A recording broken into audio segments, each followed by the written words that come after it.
জুলাই আন্দোলন হঠাৎ করে হয়েছে, এটাও যেমন ঠিক নয়। তবে জুলাই আন্দোলন একটা সরকার পরিবর্তনের জন্য হয়নি। একটা সরকার যাবে, একটি সরকার আসবে, এই আন্দোলন তা ছিল না। একটা পরিবর্তনের আন্দোলন ছিল। এই পরিবর্তন আন্দোলন ছিল বলেই আমাদের ঐক্যমত্য কমিশনের মাধ্যমে আমরা সুপারিশ দাঁড় করিয়েছিলাম, যার মাধ্যমে গণভোট অনুষ্ঠিত হয়েছে এবং জনগণ 70% গণভোটের পক্ষে রায় দিয়েছে। জুলাই আন্দোলন শুধু বাংলাদেশের জনগণই অংশগ্রহণ করেনি।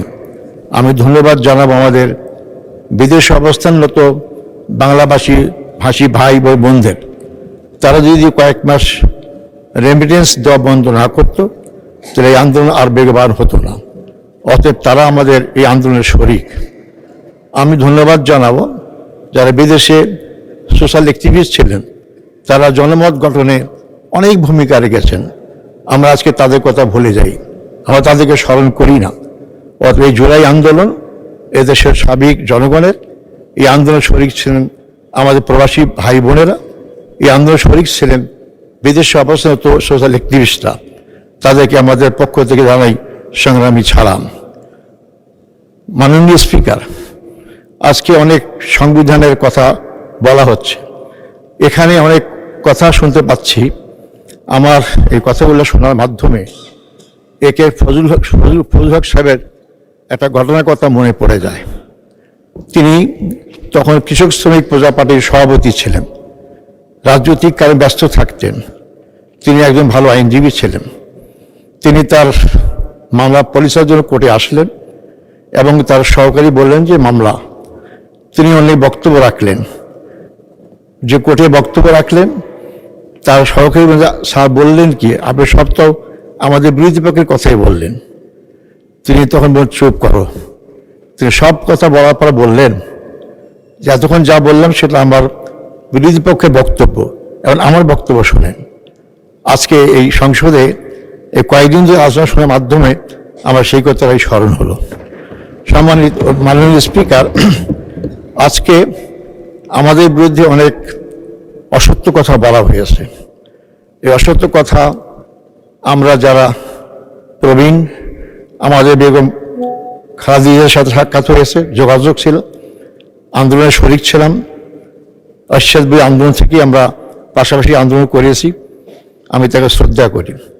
এই জন্য এ প্রসঙ্গেও আমি শহীদ প্রেসিডেন্ট জিয়া যখন প্রেসিডেন্ট হলেন তার আগেই আমরা তার সঙ্গে সাক্ষাৎ, ছাত্র আন্দোলন এবং ছাত্র সংগঠনের দায়িত্বে ছিলাম। মাননীয় স্পিকার, আমি তাই শ্রদ্ধার সাথে স্মরণ করি শহীদ প্রেসিডেন্ট জিয়াউর রহমানকে, শ্রদ্ধার সাথে স্মরণ করি মরহুমা বেগম খালেদা জিয়াকে, যারা সংগ্রাম করেছেন এদেশের জনগণের জন্য। প্রেসিডেন্ট জিয়া অমর হয়ে থাকবেন তিনটি কারণে। তিনি বাংলাদেশে বহুদলীয় গণতন্ত্র প্রতিষ্ঠা করেছিলেন। শহীদ জিয়া অমর হয়ে থাকবেন, তিনি ঐক্যের রাজনীতি করেছিলেন। তার ঐক্যের রাজনীতিতে আপনারা জানেন শাহজিবুর রহমান প্রধানমন্ত্রী ছিলেন, আব্দুল আলিমের মতো লোক মন্ত্রিসভায় ছিলেন। আজকে অনেক মুক্তিযুদ্ধের পক্ষে বিপক্ষে কথা বলা হয়ে যায়। শহীদ প্রেসিডেন্ট জিয়া আধিপত্যবাদ বিরোধী আন্দোলন ছিলেন। তার ৭৯ বিপ্লবের মাধ্যমে বাংলাদেশ আধিপত্যবাদ মুক্ত হয়। এই তিনটি কারণে তিনি আজকে স্মরণীয় হয়ে থাকবেন। মরহুমা বেগম জিয়া খালেদা জিয়া তিনিও অমর হয়ে থাকবেন। তিনি বাংলাদেশে সংসদীয় গণতন্ত্র প্রতিষ্ঠা করেছিলেন। তিনি জনগণের কাছে খেতাব পেয়েছিলেন আপসীর নেত্রী। তিনি এটা আমরা সবাই জানি। এবং তিনিও ঐক্যের রাজনীতি করেছেন। যে ঐক্যের মধ্যে তার কাছে কোনো ডান বাম কোনো ভাগ ছিল না, যেটা ছিল প্রেসিডেন্ট জিয়াউর রহমানের সময়। তিনি দেশকে গঠন করতে চেয়েছিলেন এবং করতে পেরেছিলেন। 1991 সালে আপনারা জানেন যে নির্বাচন পঞ্চম সংসদের হয়, সেই নির্বাচনে বিএনপি 140টা আসন পায় আর জামাত ইসলামী পায় 18টা। তখন কিন্তু প্রশ্ন আসে নাই জামাত ইসলামী মুক্তিযুদ্ধ বিরোধী কি না। আমরা জামাত ইসলামের পক্ষ থেকেই আমরা সরকার কোনো সমর্থন দিয়েই আমাদেরকে অফার করা হয়েছিল মন্ত্রিত্ব দেওয়ার জন্য আমরা গ্রহণ করিনি। দেশ এবং জাতীয় বৃহত্তর স্বার্থে আমরা তাদের সাথেই ছিলাম। আমরা এরশাদ বিরুদ্ধে আন্দোলন করেছি, আওয়ামী লীগ বিরুদ্ধে আন্দোলন করেছি, আমরা সবাই একসাথে কাঁধে কাঁধ মিলে করেছি। 2001 সালে 4 দলীয় জোটের মাধ্যমে আমাদের সরকার গঠন করলাম। সেখানে আমাদের 2 জন মন্ত্রী ছিলেন। তৎকালীন বাংলাদেশ জামাত ইসলামের আমির সফল মন্ত্রী মাওলানা মতিউর রহমান নিজামী প্রথমে কৃষি মন্ত্রণালয় এবং পরবর্তী সময় শিল্প মন্ত্রীর দায়িত্ব পালন করেন এবং ওজাই সাহেবও ছিলেন। এই প্রসঙ্গে আমি তাদেরকে স্মরণ করি। আপনারা জানেন যে আপনারা তাদেরকে মিথ্যা মামলায় সাজিয়ে তাদেরকে ফাঁসি দেওয়া হয়েছে। বাংলাদেশের রাজনৈতিক ইতিহাসে বিশেষ করে 16 বছরে দল হিসাবে বাংলাদেশ জামাত ইসলামীর চেয়ে কেউ নির্যাতন শিকার হয়নি। আর কোনো দলের প্রধান নেতা থেকে আরম্ভ করে সেক্রেটারি জেনারেল থেকে আরম্ভ করে 11 জন ভাইকে জেলখানায় ফাঁসি দিয়ে এবং বিনা চিকিৎসায় হত্যা করা হয়। এটা আর কোনো দলে ছিল না। বাংলাদেশ জামাত ইসলামী প্রমাণ করেছে তারা বাংলাদেশের জনগণকে ভালোবাসে। তারা জীবনকে ভয় করে জীবন রক্ষা করার জন্য, সুন্দর জীবনযাপন করার জন্য কোনো সময় দেশ থেকে পালিয়ে যায়নি। তারা মনে করে যে আওয়ামী লীগ ক্ষমতা আসার পরে তাদের অনেক বিপদ নেমে আসবে, কিন্তু দেশ থেকে পালানোর নেই। এমনকি শহীদ মীর কাসেম আলী সাহেব তখন আমেরিকা অবস্থান করতেন। তাকে অনেকে বলেছে আপনি দেশে আসবেন না, গ্রেপ্তার করা হবে, মামলা দেওয়া হবে, ফাঁসি হবে। উনি বলেছেন বাংলাদেশ। আপনার সময় 6 মিনিট বৃদ্ধি করা হলো। ধন্যবাদ মাস্টার। তিনি দেশে এসেছেন, গ্রেপ্তার করা হয়েছে, ফাঁসির মঞ্চে গিয়েছেন, শহীদ হয়েছেন, কিন্তু দেশ তো ছাড়েন নাই। আমরা আজকে অনেকে অনেক কথাই বলছি, আমি এই করেছি সেই করেছি। এদেশের জনগণ জানে কারা ত্যাগ বেশি স্বীকার করেছে। আমি কারো ত্যাগকে অস্বীকার করি না, ছোট করে দেখতে চাই না, কিন্তু এমন কথা বলবেন না যেটা জনগণ বিশ্বাস করে না এবং আমাদের মনে আঘাত সৃষ্টি করে। মাননীয় স্পিকার, মুক্তিযুদ্ধ নিয়ে কথা বলা হয়, বিএনপি দাবি করে মুক্তিযুদ্ধের দল, অথচ বিএনপি প্রতিষ্ঠা হয়েছে 1981 সালে 1 সেপ্টেম্বর। 1979 সালে 1978 সালে 1 সেপ্টেম্বর, আর মুক্তিযুদ্ধ হয়েছে 71 সালে। যে মুক্তিযুদ্ধ দল কিভাবে বিএনপি হতে পারে? তাহলে এটা কিভাবে মূল্যায়ন করব? অতএব আমি বলি, শোনেন আগে, বিএনপিতে মুক্তিযোদ্ধা লোকরা আছে, মুক্তিযোদ্ধার বিএনপিতে আছে এটা বলতে পারেন, তদ্রুপ জামাত ইসলামী তো মুক্তিযোদ্ধা আছে। মাননীয় স্পিকার, এই জন্য আমাদেরকে সবাইকে মূল্যায়ন করতে হবে। আপনি একদিকে বলবেন ঐক্যের কথা বলবেন, আর ঐক্য বিনিষ্ট হতে হবে, জাতীয় কথা সংসদে বলবেন, আর পরবর্তী সময় আমাদেরকে নসিহত করবেন যে আপনি এমন কথা বলেন কি ঐক্য নষ্ট হবে। আমরা তো শহীদ জিয়া বেগম জিয়া মুখে কথা শুনিনি, আপনাদেরকে অস্বীকার করবেন?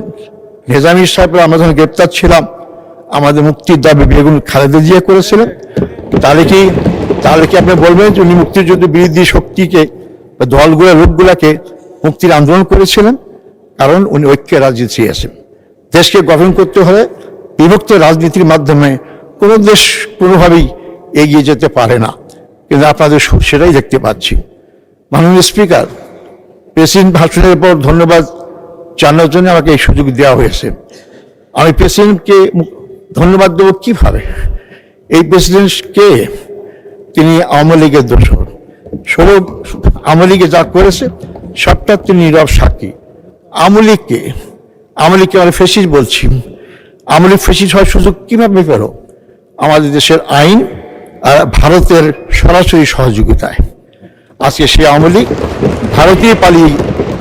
ভারতীয় পালিয়ে গিয়েছে, কিন্তু সেই আওয়ামী লীগের তৈরি করা ফ্যাসিস্টের প্রেসিডেন্ট এবং সেই আওয়ামী লীগ যে ভারতীয় আধিপত্যের দোসর ছিল, সেই প্রেসিডেন্টকে আমি কিভাবে সমর্থন করতে পারি? বরং আমি উল্টাও বলবো, আজকে নির্বাচনের মাধ্যমে যে গণতান্ত্রিক সরকার হয়েছে, যারা ফ্যাসিস্টের বিরুদ্ধে আন্দোলন করেছেন, জেল খেটেছেন, অনেকে গুম হয়েছে, ইলিয়াসের মতো লোক, তারা কিভাবে ভারতীয় আধিপত্যবাদের দোসর আওয়ামী লীগের শিকন্ডি প্রেসিডেন্টকে ধন্যবাদ জানাইতে পারে? তাহলে কি আমরা ধরে নেব যে আপনারা কোনো ব্যক্তি, কোনো দল অথবা কোনো শক্তিকে খুশি করতে চান? শুধু তাই নয়, আমি বলতে চাই অত্যন্ত বেদনার সাথে, বিএনপি একটি বড় রাজনৈতিক দল, তাদের মহিলা নেত্রীরা রাজপথে আন্দোলন করেছেন এবং তাদের অনেক ভূমিকা আছে, কিন্তু আশ্চর্য দেখলাম যে তাদের সংরক্ষিত নারী আসনে গোপালগঞ্জের কাশিয়ানী থানার বন ও পরিবেশ একজন সম্পাদক মহিলা আওয়ামী লীগের, তাকে আপনারা মনোনয়ন দিয়েছেন। কেন? এটা কি আপনাদের দৈন্যতার কারণে যে আপনাদের কোন মহিলা খুঁজে পাচ্ছেন না, নাকি আপনার কোন শক্তিকে খুশি করতে চান, তাদের সহযোগিতার ক্ষমতা থাকতে চান? এই প্রশ্নের জবাব আপনারা দেবেন। এই প্রশ্নগুলো জনগণের সামনে আসে, আপনারা খেয়াল রাখবেন। একটু আগে বললেন আমরা জান্নাতের টিকিট বিক্রি করি। অবশ্যই জান্নাত যেতে চাই, আমাদের আন্দোলন জান্নাত। আপনারা কি জান্নাত যেতে চান না? যে জান্নাত যেতে চান তার টিকিট বিক্রি করে বলেন কেন? আর যদি টিকিট কেউ বিক্রি করে তাহলে কি অন্যরা কেউ জাহান্নামের টিকিট বিক্রি করে? অতএব আপনারা এই সমস্ত কথা বলে বিভ্রান্ত করার চেষ্টা করেছেন। 2008 সালে 2টা আসন থেকে বাংলাদেশ জামাত ইসলামী 11 দল 77টা আসন পেয়েছে। এই সমস্ত বস্তা বস্তা কথা লোকেরা বিশ্বাস করে না। আমরা বলতে চাই আপনারা ক্ষমতায় এসেছেন, কিন্তু আপনাদেরই ক্ষমতাসীন মন্ত্রী বলেছেন লন্ডনের তারিক জিয়ার সাথে যখন প্রতিনিধির সাক্ষাৎ হয় তখনই নাকি ট্রফি দিয়েছেন। বাংলাদেশের জনগণের ভাগ্য সেখানেই নির্ধারিত হয়ে গেছে যে কে ক্ষমতা আসতেছে। অতএব কিভাবে আপনারা ক্ষমতায় এসেছেন আপনারা বিবেকের কাছে প্রশ্ন করবেন। আপনারা জনগণের কাছে যা বুঝতে পারবেন। এটা আমার কথা নয়, এটা আমার কথা নয়। আমি একটা আমার কথা বলি নেই, পত্রিকাতে বলি নেই, এই সংসদে বসে আপনাদের মন্ত্রী বলেছেন। আর উপদেষ্টা রেজওয়ানা কি বলেছেন সব আপনারাই জানেন। তাই আপনারা যারা উপস্থিত আছেন, আমি আপনাদেরকে হেয় করার কথা বলছি না। একবার চিন্তা করেন, দেশপ্রেমিক বলি আমরা, গণতান্ত্রিক শক্তি বলি আমরা, কিন্তু আজকে আমাদের এমপিরা স্বাধীনভাবে চলতে পারছে না। আজকে আমাদের এমপি দিয়ে আক্রমণ করা হচ্ছে, অনেক জায়গায় কর্মীদেরকে আক্রমণ করা হচ্ছে। আমার এলাকা সরকারি কাজে সহযোগিতা করতে গিয়ে বিএনপি কর্মীদের দ্বারা কর্মী লাঞ্ছিত হয়েছে, এখন ভয় দেখানো হচ্ছে। এই জন্য অনেকে হাসতে হাসতে বলে এত কাজ পাইলাম, এখন নিরাপত্তা কারণে ব্যবস্থা করেন। মাননীয় স্পিকার, আজকে আমাদের আজ সময় শেষ। আর একটু আমি এলাকার কথা বলতে পারলাম না, আমি তো মজলুম, আমি তো সারা সংসদে একটা কথা বলিনি। একটু 2 মিনিট দিলে আমি আমার কথা শেষ করবো। জি আচ্ছা, ঠিক আছে, আপনাকে 2 মিনিট দেওয়া হলো এলাকার কথা যেহেতু। আমার এলাকা অত্যন্ত গরিব এলাকা, উত্তরবঙ্গের রংপুর অঞ্চলের মধ্যে আমার বদরগঞ্জ তারাগঞ্জ অত্যন্ত গরিব। সেখানে 75% রাস্তা মানে কাঁচা রাস্তা রয়েছে, সেখানে পাকা রাস্তার ব্যবস্থা হয়নি। আমি শুধু দৃষ্টি আকর্ষণ করবো, যানজট আমার পুরাতন বন্দর, ওটাকে বলে বদরগঞ্জ আপনার বন্দর, সেখানে রাস্তা এত চিকন সরু, যার কারণে এখানে পার্বতীপুর থেকে যে আর্মিরা আসেন, সাধারণ লোকরা আসে, রংপুর ক্যান্টনমেন্টে যায়, রাস্তায় প্রতিদিন যানজট হচ্ছে। আমি অনুরোধ করবো সংশ্লিষ্ট মন্ত্রীকে একটা বাইপাস করার জন্য, সাথে সাথে পার্বতীপুর থেকে রংপুর পর্যন্ত 2 লেনের রাস্তাকে 4 লেন করলে রাস্তাটা প্রশস্ত হলে যানজট অনেক কমে যেতে পারে। আমার এলাকায় একটা সুগার মিল আছে, শ্যামপুর সুগার মিল। আমি এই সুগার মিল বন্ধ হয়েছে। আমাদের মন্ত্রীজন শিল্পমন্ত্রী মজিবুর রহমান নিজামী ছিলেন, তখন এটা লাভজনক ছিল, আওয়ামী লীগ এসে এটাকে অলাভজনক করলো, এখন বন্ধ হয়েছে। এবং মাননীয় প্রধানমন্ত্রী বলেছেন যে সে সমস্ত শিল্প কারখানা বন্ধ চালু করা হবে।